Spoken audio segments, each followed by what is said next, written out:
જય માતાજી, જય દ્વારકાધીશ। તો આજે આપણે સવારે બ્લોગ ચાલુ કર્યો છે અને આપણે આવી ગયા છે લારપુર, અને આજ આખો બ્લોગ લારપુરનો જ આવશે। જોકે તો હાલો મંડી કામ કરવા, હજી કામ બધું બાકી છે। વાસણનો ડગલો પડ્યો છે, કપડાં ધોવાના છે, પછી એમાં ધ્રુવીબેન કચરા વારે છે।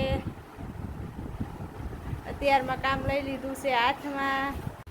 તો જો હવે હે ને કાલ કેરી ઉતારી વાળીએ હતી, તો કાલે હવે છેલ્લી કેરી હતી એટલે હવે છેલ્લો ડાબો નાખી દઈ કેરીનો।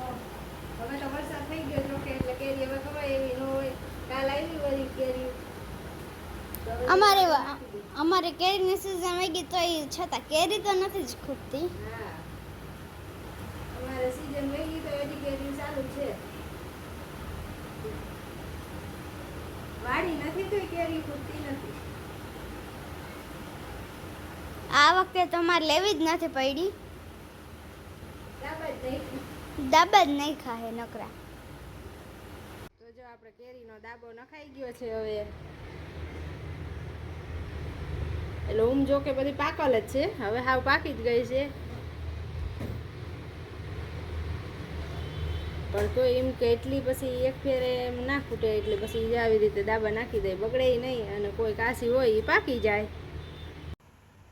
હાલો તો 10 સાડા 10 થઈ ગયા છે, આપણે લાગી ગઈ છે ભૂખ, તો આપણે બેસી ગયા છે નાસ્તો કરવા। તો હાલો બધા નાસ્તો કરવા। તો જો હવે આપણે રસોઈનો સમય થઈ ગયો છે, તો આપણે રસોઈ માંડ્યા છે બનાવવા। ભીંડાનું શાક કરવાનું છે, રોટલીનો લોટ બંધાઈ ગયો છે, અને કેરીનો રસ હજી બનાવવાનો છે।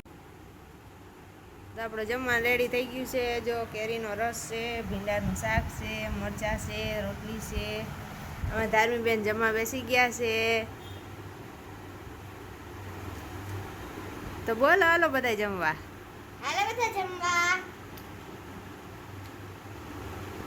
જો અમારા ધ્રુવીબેન સ્કૂલેથી આવી ગયા છે અને બેસી ગયા છે નાસ્તો કરવા।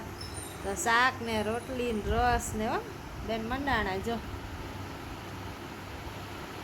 આમુતા જોવો બેન, અને આપણે બેસી ગયા છે લસણ ફોલવા।